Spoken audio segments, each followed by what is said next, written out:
نحمدہ ونصلی ونسلم علی رسولہ الکریم اما بعد فاعوذ باللہ من الشیطان الرجیم بسم اللہ الرحمن الرحیم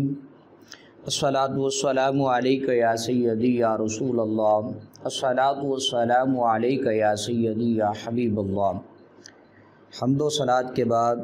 میرے نہایت ہی معزز و محتشم سامعین کرام، صحیح بخاری شریف کے اندر امام بخاری رحمۃ اللہ تعالی علیہ حضرت ابو ہریرہ رضی اللہ تعالی عنہ سے روایت کرتے ہیں، امام الانبیاء علیہ الصلاۃ والسلام نے ارشاد فرمایا کہ ٹخنوں سے نیچے مومن کا جو تہ بند کا حصہ ہے وہ آگ میں ہے۔ جو بندہ مومن جو ہے جب شلوار پہنتا ہے یا تہ بند پہنتا ہے تو اس کو اتنا نیچے کر لیتا ہے کہ وہ ٹخنے سے بھی نیچے ہو جاتا ہے، تو وہ حصہ جو ہے امام الانبیاء علیہ الصلاۃ والسلام نے ارشاد فرمایا کہ وہ آگ میں ہے، یعنی اس کو جلا دیا جائے گا۔ اسی طرح حضور نور مجسم شفیع معظم صلی اللہ علیہ وآلہ وسلم نے ارشاد فرمایا کہ جو شخص تکبر کے طور پر اپنے تہ بند کو زمین پر گھسیٹتا ہے، اللہ تبارک و تعالیٰ اس کی طرف نظر کرم نہیں فرمائے گا۔ حضرت ابو بکر صدیق رضی اللہ تعالیٰ عنہ نے عرض کی، میرے آقا میرا بھی کبھی کبھی تہ بند جو ہے وہ پیٹ سے پھسل کر نیچے ہو جاتا ہے، تو امام الانبیاء علیہ الصلوۃ والسلام نے فرمایا کہ تم ان میں سے نہیں ہو جو براہ تکبر اپنے تہ بند کو لٹکاتے ہیں،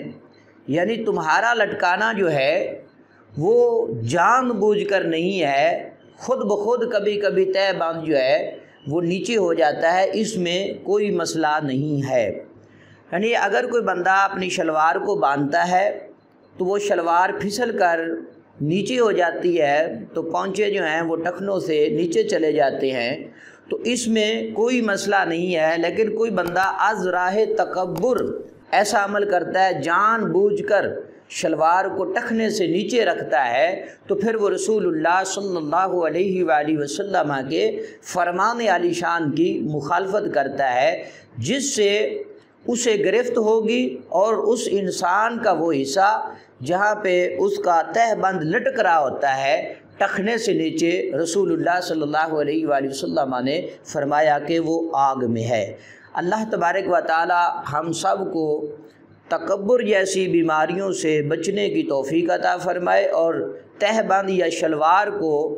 ٹخنے سے نیچے رکھنے سے محفوظ رہنے کی توفیق عطا فرمائے کہ ٹخنے سے شلوار نیچے نہیں ہونی چاہیے، اس کی رسول اللہ صلی اللہ علیہ وآلہ وسلم نے ممانعت ارشاد فرمائی۔ وآخر دعوانا ان الحمد للہ رب العالمین۔